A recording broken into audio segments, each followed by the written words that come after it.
오늘은 여러분에게 세 가지 질문을 드리려고 합니다. 매우 중요한 질문인데 첫 번째 질문은 당신은 행복하십니까? 입니다. 며칠 전에 제가 전도를 하러 어떤 가게를 방문했습니다. 그 가게에 들어가서 그는 익히 제 신분을 알고 있었기 때문에 여러 가지 이야기를 하다가 예수님 믿으세요, 교회 오세요 이렇게 권해 줬습니다. 그러자 그분이 저한테 이렇게 대답을 했습니다. 그런 부탁하지 마세요. 저는 예수를 믿을 생각도 없고 교회를 갈 생각도 없고 종교는 다 싫습니다. 고목나무에 앞에 가서 빌고 바위 밑에서 빌고 절에 가서 불상 앉혀놓고 거기 빌고 교회 가서 빌고 저는 이해가 안 됩니다. 저한테는 절대로 예수 믿어라 교회 와라 이렇게 말하지 마세요. 이렇게 아주 딱 잘라서 원래 경상도 사람들이 딱 자르는 걸 잘하니까 딱 잘라서 이야기를 하셨습니다.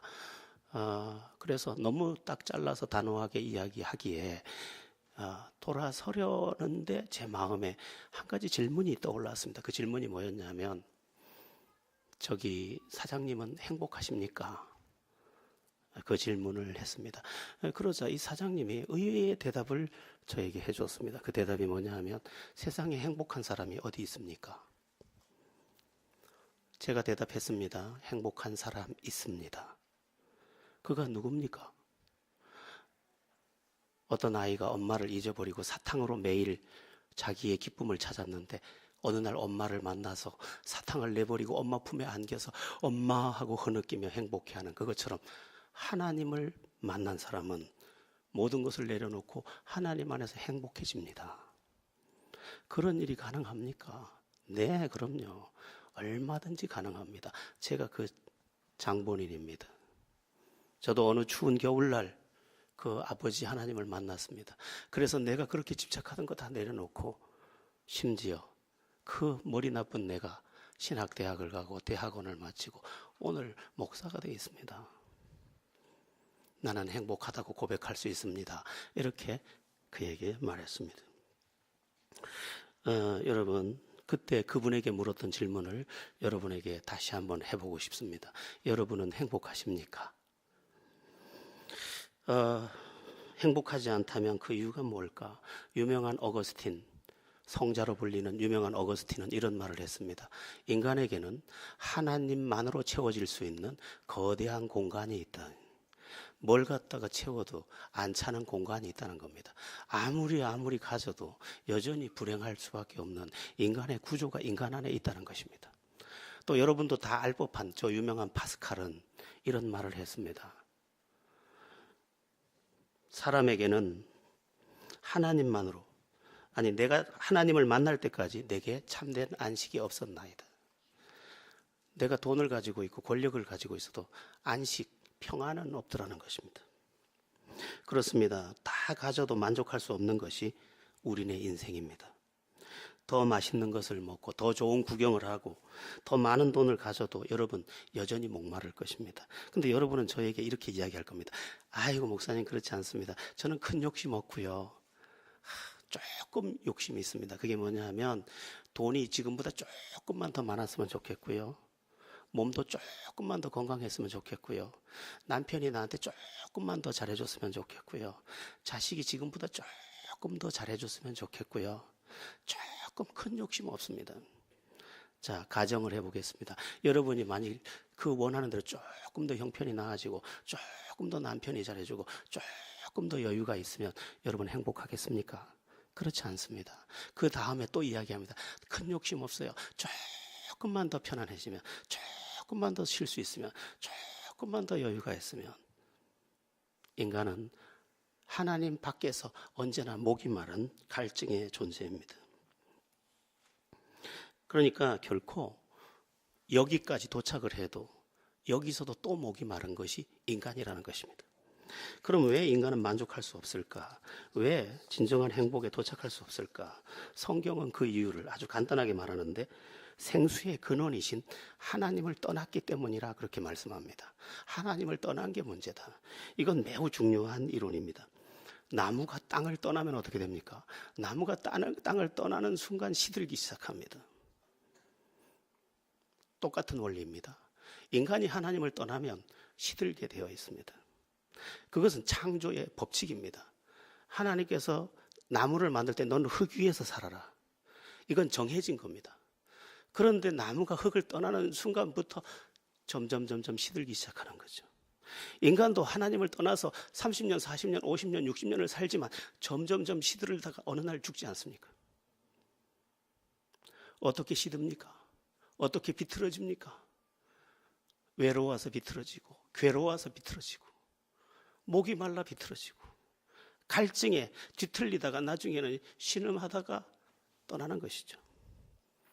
유효기간은 이게 완전히 시들어 죽기 전에 나무가 땅에 돌아가서 다시 피어나야 되는 것처럼 우리가 이 땅에 살아있는 그 시간 동안에 하나님께로 돌아가서 다시 하나님께 심겨야 되는 나무와 같은 존재라는 것입니다. 물 밖으로 나온 물고기가 퍼덕거리다가 죽기 전에 물속으로만 빨리 던져주면 들어가서 그 대양의 자유를 다 누릴 수 있는 것처럼 하나님 품으로 들어간 사람들 안에는 하나님의 자유가 밀려오게 돼 있다는 것입니다. 이건 정해진 겁니다. 어떤 사람이 이렇게 말하기도 합니다. 나 예수 믿는 사람 봤는데 그 사람도 행복하지 않던데요. 그건 걸쳐있는 나무와 같아서 그렇습니다. 나무가 심겨야지 기대에 있는 것은 열매를 맺지 못합니다. 그가 진짜 예수와 만나고 그가 진짜 하나님을 믿었다면 그 사람 안에는 하나님의 생명이 자라게 되어 있습니다. 일본의 유명한 우찌무라 간조라는 사람이 있습니다. 정말 대단한 사람입니다. 그런데 본래 대단한 사람이 아니고 이 우찌무라 간조는 사무라이 중에서도 하급 계급에 속하는 서기관, 그 서기관 중에도 말단 서기관의 아들이었는데 그것도 부인은 자기 엄마는 첩이었습니다. 그리고 첩도 그냥 첩이 아니고 기생이면서 첩이었습니다. 그 기생과 하급 사무라이 사이에서 태어났습니다. 그런데 그렇게 태어나서 엄마를 부르기 시작하고 엄마를 기대기 시작하던 어느 때쯤에 그만 엄마가 세상을 떠나게 됩니다. 너무너무 슬펐습니다. 비록 기생이었지만 그래도 엄마인데. 그러다가 어느 날쯤에 자기 아버지가 파산을 하게 됩니다. 해직을 당하고 더 이상 오갈 데가 없게 됩니다. 이 우찌무라 간조는 너무너무 불행한, 너무너무 가난한, 그 너무너무 비참한 이 시간들을 살게 됩니다. 그래서 몇 번 자살을 시도합니다. 그럼 다 실패를 합니다. 그리고 먹지 못하고 영양실조에 걸리고 폐결핵이 걸려서 이제 사경을 막 헤맬 즈음에 한 선교사님을 만나서 예수님을 구세주로 믿게 됩니다. 그리고 예수님을 구세주로 믿으면서 그의 인생에 새 일이 시작됩니다. 그는 너무 놀랐습니다. 예수님이 구세주라는 것이 이제 자기에게 믿어졌고 또한 하나님 살아계시다는 것이 확실해졌습니다. 그는 그때부터 하나님을 붙잡은 인생을 살기 시작합니다. 그리고 그 기생 아들도 하나님 안에서는 공평하다는 것을 발견하고 그는 감사하며 성경을 가까이 하고 기도를 가까이 하며 하나님이 나에게 뭘 원하실까를 생각하면서 하나님 뜻대로 살기 시작하는데 그 중에 핵심이 뭐냐면 이제 전도하러 나간 것입니다. 폐결핵이 심해서 피를 울컥울컥 쏟으면서도 이제 전도를 계속합니다. 예수밖에 없습니다. 예수가 구세주입니다. 예수 믿으면 하나님의 자녀가 됩니다. 나무가 흙으로 돌아가야 되는 것처럼 물고기가 물속으로 돌아가야 되는 것처럼 인간은 하나님 안으로 돌아가야 합니다. 그렇게 외칩니다. 그렇게 40일쯤 전도할 때 그는 자기 몸이 죽어간다는 것을 발견하게 됩니다. 자기 몸이 스르르 죽어가는데 저쪽 석양이 산을 넘어서 같이 저물어가고 있습니다. 그래서 그 모습을 보면서 하나님께 기도합니다. 주여 내 영혼을 받으소서. 저 석양처럼 지는 내 인생을 주께서 받으시옵소서 하는데 신비하게 그 하빌이라고 하는 하나님과 자기가 연합되는 경험을 거기서 뜨겁게 하면서 폐결하기 깨끗하게 고쳐지고 자기의 인생이 다시 회복되고 다시 태어나는 것을 발견하게 됩니다. 이 우찌무라 간조는 그날 이후에 자기의 생애를 더 어떻게 아름답게 하나님께 드릴까, 이 하나님을 어떻게 전할까, 그렇게 고민하며 그 당시에 가장 하급계층이면서 불쌍했던 빈민가와 장녀들 속으로 들어갑니다.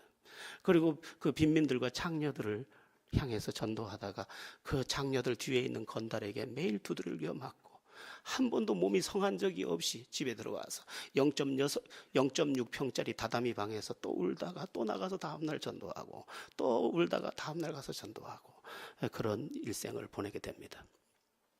그러던 중에 하나님께서 전도할 수 있는 큰 은혜를 주시고 또 지혜를 주셔서 이 우찌무라 간조가 자기의 0.6평짜리 다다미 방에 사람들을 초대해서 이제 성경 공부를 가르치기 시작합니다.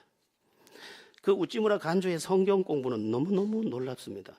그 성경 공부를 통해서 많은 석학들이, 일본의 석학들이 변화를 받게 됩니다. 우리 우찌무라 간조에게서 성경 공부를 한 사람 중에 전후 일본의 총리가 한 명 나왔고, 동경대학 총장이 4명 나왔고, 3인당 창립 당수가 나왔고, 그 다음에 교육부 장관이 4명 나왔고, 지도층 인사들이 그 성경 공부의 학생들이었고, 일본의 사회복지 활동의 75%가 그의 제자들에 의해서 일어났다는 통계를 발표했습니다. 우찌무라 간조가 그 성경 주해라는 책도 수십 권을 썼고 그 중에 구한록이라는 책도 썼습니다. 저는 그 구한록이라는 책을 가지고 있고 지금도 즐겨보고 있습니다. 그 구한록은 여러 가지 고백으로 되어 있는 책인데 그 고백으로 되어 있는 책의 한 부분이 우리나라에서 복음송으로 바뀌어서 불려지게 됐죠. 여러분의 주보에 제가 올려두었습니다. 주보에 보면 목자의 시라는 부분에 예수를 생각하고 라는 글을 적어놨는데 보면 이렇게 되어 있습니다. 예수를 생각하고 나는 나의 가난함도 슬프지 않고 남의 부유함도 부럽지 않나니 예수를 생각하고 나는 오직 감사한 마음이 넘칠 따름이라. 예수를 생각하고 나는 몸의 환난도 괴롭지 않고 그 행복도 사모하지 않나니 예수를 생각하고 나는 오직 평강과 만족만 있을 따름이라. 예수를 생각하고 나는 일의 실패에 실망치 않고 그 성공에 뛰며 기뻐하지 않나니 예수를 생각하고 나는 오직 영원한 승리자이기 때문이라. 저는 이 시간 여러분에게 정말 외치고 싶습니다. 제가 이준 열사가 자기 배를 갈라서 창자를 꺼내서 자기의 결백을 외쳤다고 하는데 내 심장을 꺼내서 보여줄 수 있다면 여러분에게 그 심장을 터뜨려서 말하고 싶습니다. 예수 믿으세요. 예수 안에 인생의 모든 해답이 있습니다. 이걸 발견한 사람은 다른 것이 보이지가 않습니다. 이미 값지고 보배로운 보화를 얻은 사람은 다른 게 잘 안 보입니다. 여러분 모두 예수 믿어서 행복은 어디 있습니까? 하나님 안에 있습니다. 하나님은 우리를 어떻게 건집니까? 예수님을 믿어서 건짐받게 해놓으셨습니다. 여러분 모두 예수님을 믿어서 우찌무라 간조처럼 또 여러분 앞에 있는 저처럼 여러분의 옆에서 여러분을 권하던 그 믿음의 간증을 가진 사람들처럼 가장 행복한 축복의 사람들 되기를 축원합니다. 제가 드릴 두 번째 질문은 엄중한 질문입니다. 두 번째 질문이 뭐냐 하면 당신은 죽음 이후에 당신이 어디로 갈지를 생각해 보셨습니까? 입니다. 여러분 사람은 누구나 죽습니다. 심지어 오늘 태어난 아이도 죽을 겁니다. 성공해도 죽고 많이 배워도 죽고 잘나도 죽고 그가 왕이라 할지라도 죽습니다. 하는 일마다 잘 되고 뭘 해도 성공하는 어떤 아들이 너무도 지혜로운 자기 아버지에게 물었습니다. 아버지, 나는 하는 일마다 잘 됩니다. 뭘 해도 잘 됩니다. 내가 뭘 해도 이렇게 잘 되니 나는 결국 어떻게 되겠습니까?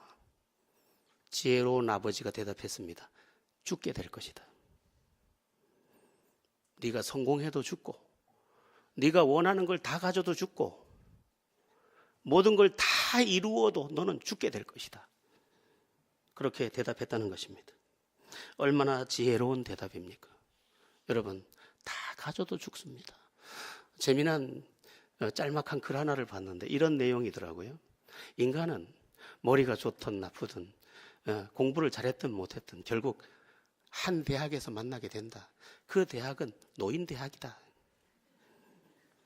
인간은 어쩔 수 없이 다 노인대학에서 만난다는 거예요. 그가 이전에 어떤 사람 다 상관없어요. 결국은 노인대학에서 다 만날 건데, 그러면 노인대학에서 끝나느냐? 그게 아니고 인간은 다 죽음의 자리로 가야 한다는 것입니다. 예수 믿는 사람은 어떤 사람이냐? 죽음 너머의 문제까지 그 믿음으로 해결함을 받은 사람입니다. 그리스도인들이 말하는 구원이라는 말이 바로 그 말입니다. 건져진다는 것이죠.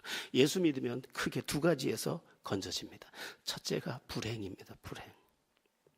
불행에는 여러 가지가 있죠. 외로움, 우울함, 가난함, 다툼, 고통, 열등감, 상처, 두려움, 분노, 죄악, 수없이 많은 것, 갈등, 모든 것이 우리에게 불행의 요소가 되는데 예수를 믿으면 거기서 건져집니다. 서서히 건져지다 결국 다 건져집니다. 가난에서도 건져지고, 불행에서도 건져지고, 다툼에서도 건져지고, 그 눌리고 억압됐던 이 통곡의 눈물에서 서서히 건져져서 이미 건져졌고 완전히 건져지기 위해 계속 진행되는 것이 크리스찬의 삶입니다. 그런데 거기에서만 건지는 게 아닙니다. 그러니까 일상의 구원이 있는가 하면 우리 죽음 너머까지의 구원이 기다리고 있습니다. 성경은 이렇게 말하고 있습니다. 한 번 죽는 것은 사람에게 정하신 것이요 그 후에는 심판이 있으리라. 매우 엄중한 말입니다. 여러분, 인간은 죽음을 두려워합니다. 왜 그럴까요? 죽으면 끝이라서? 그렇지 않습니다. 인간의 본성은 알고 있습니다. 죽음이 끝이 아니라 죽음 저 너머에 심판이 기다리고 있다는 것을. 그래서 이 무의식과 잠재의식 속에 또 뼛속 깊이 박혀있는 이 심판에 대한 염려와 두려움이 그의 죽음을 두려워하게 하는 것입니다. 나는 알고 있습니다. 그러나 불어 잊고 있는 것입니다. 그런데 우리가 예수를 믿을 때 어떤 일이 벌어지느냐? 조금 전에 요한복음 5장 24절에서 저를 믿는 자는 사망에서 생명으로 옮겼느니라. 죽는데 그냥 소멸되거나 심판으로 들어가는 것이 아니라 영원한 영광의 생명. 생명이라는 말은 두 가지를 의미하거든요. 즐거운 생명, 영원한 생명. 그 생명을 우리가 얻는다는 것입니다. 만약 여러분 예수 믿는 것이 그런 것이라면 예수 믿는 것이 얼마나 위대하고 놀라운 것입니까? 저는 그 사실을 발견하고, 저는 본래 사업을 하던 사람입니다. 사업도 꽤 괜찮은 사업이었습니다. 그런데 이 사실을 발견하고 나는 어떻게 할 건가? 나는 두 가지를 하는 재주를 잘 못 가졌습니다. 그래서 선택해야 했습니다. 어떻게 할까? 이 두 가지를 손에 쥐고 2년, 3년을 씨름했습니다. 그리고 3년째 되던 해에 사업을 내려놓고 신학을 하기로 마음먹고, 그래서 꼬박 1년을 공부하고 이제 신학교에 가게 되고, 그러면서 전도사 또 목사가 돼서 여러분 앞에 서 있습니다. 여러분, 지금의 문제와 장래의 문제와 죽음 너머의 문제까지 다 해결되는 것을 내가 확인했는데 어떻게 그냥 잠잠하게 믿을 수 있었겠습니까? 이것은 이야기가 아닙니다. 이것은 그대로 실제입니다. 그래서 목이 매도록 하고 싶은 말은 뭐냐? 여러분도 이 예수 믿어서 여러분의 인생을 완전히 바꿔봐라. 교회는 다른 것을 이야기하지 않는다. 구원을 이야기한다. 그 구원은 현재와 미래와 내세와 죽음 너머까지를 다 책임지는 것이다. 이것을 왜 못 믿느냐? 이거죠. 얼마 전에 제 친구라고 하기엔 저보다 나이가 많고 또 신학대학원 기수로는 저보다 한 해 후배인 어떤 목사님, 사모님이 4년간 암 투병을 하다가 세상을 떠나셨습니다. 정말 아픈 암이었습니다. 그러니까 매일 바늘로 찌르는 것 같은 날을 4년을 산 거예요. 눕지도 못하고 잘 앉지도 못하고 그런 날을 살았는데, 돌아가시기 하루 전에 남편에게 문자를 보냈습니다. 늘 문자를 보냈는데 돌아가시기 하루 전에 문자를 보낸 것을 저랑 친한 이 목사님이 저에게 문자로 보내왔습니다. 그 내용을 제가 잠시 읽어드리겠습니다. 죽음보다 더한 고통 속에서 입 다물고 주님만 찾는 것은 내 평생의 주인 되신 그분께 감사하기 때문이요, 또한 그분께 대한 의리 때문입니다. 그러나 이 또한 주님께서 나를 붙잡아 주시기에 가능한 것입니다. 정말이지 내가 할 수 있는 것은 아무것도 없습니다. 다 주님이 하신 것입니다. 의사가 예상한 시간보다 훨씬 길어져 버린 내 인생의 잔여 시간, 이 시간들은 내가 엄청난 고통의 시간으로 맞이할 수밖에 없었지만 참으로 귀한 시간이기도 합니다. 천국에 대한 소망, 지옥에 대한 그 참담함과 끔찍함을 알게 하시고 더욱 주님을 바라보게 하시기 때문입니다. 여보, 내가 죽는다 할지라도 두려워하지 마세요. 주님께서 나와 당신에게 생명의 길이 되실 것입니다. 그리고 힘이 되실 것입니다. 나의 사랑하는 남편, 나의 당신이여 끝까지 충성하여 예수님의 참 제자가 되고 맡겨주신 사명 다 감당하여 주님의 마음을 시원하게 해드리다가 천국에서 만나면 정말 좋겠습니다. 사랑하는 내 남편, 힘내세요. 사랑하는 내 남편, 주님께 새 은혜를 구하세요. 예수님께서 당신의 평생을 이끄실 겁니다. 당신과 나의 샬롬, 샬롬이라는 말은 평안이라는 말입니다. 이렇게 죽을 것 같아도 우린 평안하잖아요. 이 말을 마지막 인사로 남겼습니다. 여러분, 죽음은 어떤 거냐면 거짓을 모두 제거합니다. 죽는데 무슨 쇼를 하겠습니까? 진실만 말하는 그 시간에, 그 죽음 앞에서의 시간에 그는 진실을 말했는데 주님이 우리와 함께 계시다는 것입니다. 여러분, 예수님을 믿는 것은 우리가 결정하지만 주님께서는 우리에게 생명으로 찾아오셔서 우리를 안고 우리를 책임져 주는 줄 믿으시기 바랍니다. 여러분 모두 정말 제가 드릴 수 있다면 다 드리고 싶은 모든 것이라 할지라도 제가 준들 뭘 가지겠습니까? 제가 말할 수 있고 제가 드릴 수 있는 한 가지, 예수를 구세주로 제발 선물로 받아가지고 죽어도 후회가 없는, 그래 이 사모님 장례식을 제가 집례했습니다. 저한테 부탁을 해서. 근데 정말 신비하게 제가 장례식을 집례하는데 갑자기 제가 이 남편 목사님에게 제안을 하나를 하게 됐습니다. 목사님, 특송 하나 하세요. 아니, 부인이 죽었는데 무슨 찬양을 합니까? 하세요. 우린 믿잖아요. 그래서 제가 찬양을 시켰어요. 그랬더니 이분이 원래 성악가 출신이 음악 선생님이다가 신학을 했거든요. 천국에서 만나보자 그날 아침 거기서, 그 노래를 부르는 거예요. 두 절을 우리 다 숙여놔요. 여러분, 자기 아내의 시신을 앞에 두고 노래할 수 있는 사람은 우리밖에 없습니다. 왜? 구원이 내게 임했고 그 구원의 확증이 내 안에 들어와서 나를 붙잡고 있는 것을 내가 알기 때문에 그렇습니다. 여러분 모두 예수님을 믿어서 죽음 넘어 문제까지, 현재 문제, 미래 문제, 내세 문제까지 다 해결하게 되기를 축원합니다. 오늘 마지막 세 번째 질문은 질문이라기보다 해답입니다. 아주 간단하게 말씀드리겠습니다. 세 번째 질문은 믿음이 무엇인지 아십니까? 입니다. 여러분, 예수님을 구세주로 믿는다는 것이 뭔지 혹시 아세요? 예수님을 구세주로 믿는다는 것은 아주 간단합니다. 예수님이 십자가에 못 박혀 죽으셨죠? 그런데 그분을 재판했던 빌라도 총독이 나는 저에게서 죄를 찾지 못하였노라 했습니다. 죄를 찾지 못했는데 그를 가장 흉악한 죄인이 짊어지는 십자가를 지게 했습니다. 그런데 그것에 대해서 미리 예수님이 이 땅에 오시기 700년 전에 선지자였던 이사야 선지자가 그 장차 오실 구세주에 대해 예언을 했는데 그 예언이 우리가 조금 전에 봤던 이사야 53장 5절 6절입니다. 우리 화면 한번 띄워줘 볼까요? 그가 찔림은, 그는 누구죠? 예수가 찔림은. 우리 한번 그가 찔림은 한번 같이 읽어보겠습니다. 그가 찔림은 우리의 허물 때문이요 그가 상함은 우리의 죄악 때문이라. 그가 징계를 받음으로 우리는 평화를 누리고 그가 채찍에 맞음으로 우리는 나음을 받았도다. 우리는 다 양 같아서 그릇 행하여 각기 제 길로 갔거늘 여호와께서 우리 모두의 죄악을 그에게 담당시키셨도다. 아멘. 예수님이 오시기 정확히 700년 전에 선지자였던 이사야 선지자가 하나님의 가르쳐 주심과 그 주장하심을 따라서 기록한 성경, 구약 성경입니다. 그런데 그분이 오셔서 이렇게 십자가를 지셨고 그게 우리의 사실이 된 것입니다. 그래서 제가 주보에다가 여러분들이 알아듣기 쉽게 그 옆에 가로 열고 예수가 이렇게 해놨는데, 이건 제가 예수님을 처음 믿을 때 저를 가르쳤던 선생이 저에게 가르쳐줬던 방식입니다.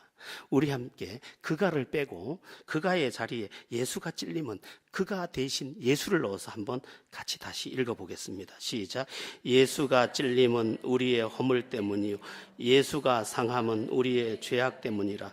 예수가 징계를 받음으로 우리는 평화를 누리고 예수가 채찍에 맞음으로 우리는 나음을 받았도다. 우리는 다 양 같아서 그릇 행하여 각기 제 길로 갔거늘 여호와께서는 우리 모두의 죄악을 예수에게 담당시키셨도다. 아멘. 이거를 신학적 교리로 전가교리라고 합니다. 전가. 내가 예수님을 믿을 때 내 죄가 예수님께 전가됩니다. 우리가 사진을 찍어서 카톡이나 등으로 클릭을 하면 여기 있던 파일이 친구한테도 가고 저리로 가는 것처럼, 내가 예수님을 구세주로 믿습니다 할 때 이 믿습니다라는 스위치가 눌려지는 동시에 내게 있던 죄의 파일이 예수님께로 가게 되고, 그 파일이 예수님께로 옮겨졌으므로 예수님이 나 대신 죄인이 되어 나 대신 심판을 받는 것입니다. 그 사실을 받아들이는 것이 예수 믿는 것입니다. 그리고 그 사실을 인정하고 예수님 나의 구세주가 돼 주시옵소서, 그렇게 초대하는 것이 예수님을 믿는 방법입니다. 그래서 저는 여러분들에게 이 시간, 믿음이 무엇입니까? 예수님이 내 죄를 대신하여 내 대신 형벌을 당한 것을 믿는 것입니다 라고 말하면서 그 예수님이 여러분의 구세주가 되도록 여러분을 도와드리려고 합니다. 제가 도와드리는 방법이 아주 간단하고, 예수님도 하나님도 우리가 구원받는 길을 어렵게 만들지 않고 쉽게 누구나 믿을 수 있도록, 할머니도 믿고 지금 숨이 헐떡거리면서 내일 돌아가실 분도 그 병상에서도 믿을 수 있도록 그렇게 예비해 놓으셨습니다. 그게 뭐냐? 성경 요한복음 1장 12절이 대답하고 있습니다. 영접하는 자, 곧 그 이름을 믿는 자들에게는 하나님의 자녀가 되는 권세를 주셨으니. 예수님을 구세주로 영접하면, 영접이라는 말은 받아들이면 내가 너의 구세주가 되겠다, 이렇게 약속했다는 것입니다. 자, 여러분, 이 시간에 여러분 저를 따라서 이제 설교 다 끝났어요. 그 예수님을 영접하는 거예요. 여러분, 제가 이제 성탄절이 되면 선물 이야기를 많이 하는데, 다른 선물보다 예수님을 선물로 받아야 합니다. 크리스마스가 그런 날이거든요. 근데 크리스마스도 오기 전에 여러분들은 오늘 선물을 그냥 하늘 생명을 선물로 받는 것이죠. 예수님을 선물로 받을 수 있는 기회입니다. 여러분, 아직도 예수님을 오래 믿었다 할지라도 아직도 내 마음에 예수님이 없다, 그 사람도 따라 하시고, 또 오늘 교회 처음 나오셨다, 그러면 나도 그렇게 되기를 원합니다 라는 마음으로 저를 따라 하시고, 예수가 내 안에 오셔서 나의 과거, 실제로는 과거 문제도 해결합니다. 과거의 상처까지 다 해결하거든요.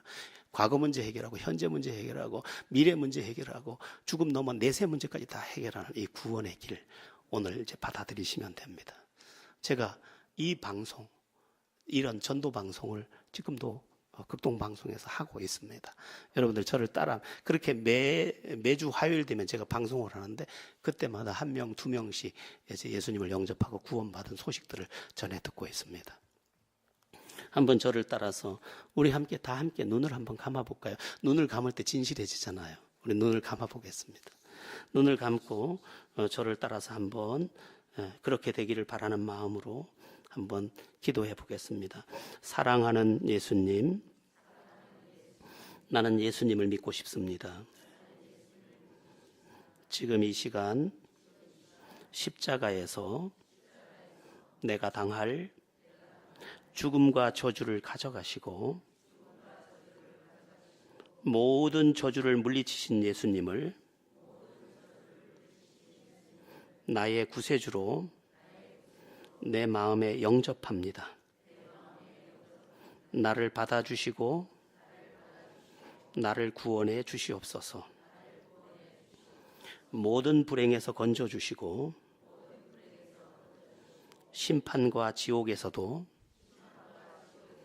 건져주시옵소서. 영원토록 나와 함께해 주시옵소서. 나를 대신하여 십자가를 지신 예수님의 이름으로 기도합니다. 아멘. 네, 그렇게 믿는 겁니다.